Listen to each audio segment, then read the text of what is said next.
Kumaring Marisa! Kumaring Marisa! Bakit, Mare? Saan ka? Hindi ka magpapabayan. Ngayon ay Tianggi.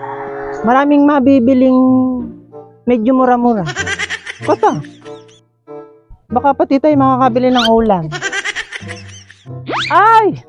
Kumare! Ako naman ay hindi nagpupunta ng Tianggi.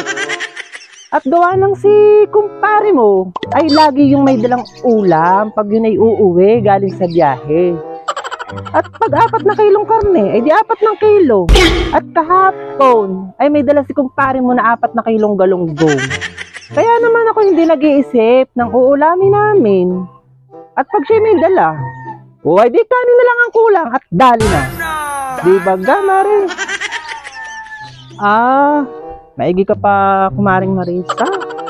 At yung asawa mo ay laging bumibili ng ulam.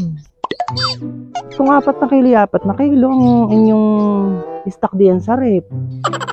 Ay, ito naman pa si Hilario, Kumari. Ay, di mo man lang maaasahan sa paganyang pabili-bili ng ulam. At kahit sa trabaho niya at siya uuwi ng hapon, ay hindi man lang makakabadaan sa palengke, Mari. Hindi mo mauutosan pa kayong bumili ng ulam. Basta abutan ka lang ng pambili. At ikaw na ang bahala. Tapos pag hinayin mo sa lamesa, ay di, reklamo, ba't daw ayun ang ulam? Sarap kaltugin ang ulo, Mari.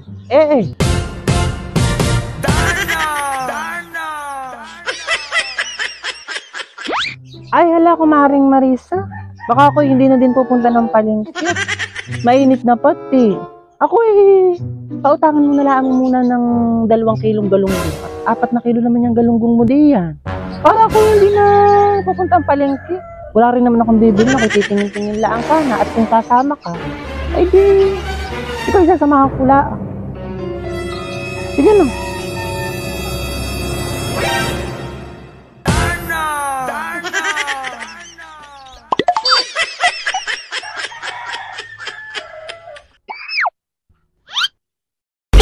Maigi pa, hindi ko nasabing ako'y maraming galunggong.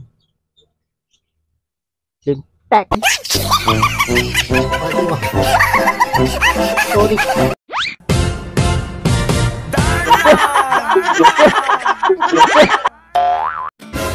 Hi mga kumarites! Gusto nyo rin bagang ma-shoutout? Ay di i-like at i-share nyo lamang itong video ito at aret, isa-shoutout ko na kayo! Shoutout nga pala kay Barbie Capuon, Marit Bautista at Grace Corpus Fronda at kay Leah Jane Mandapitan at kay Alberto Adile, and shoutout sa mga kumarites natin dyan sa Biga, Pitogo, Quezon!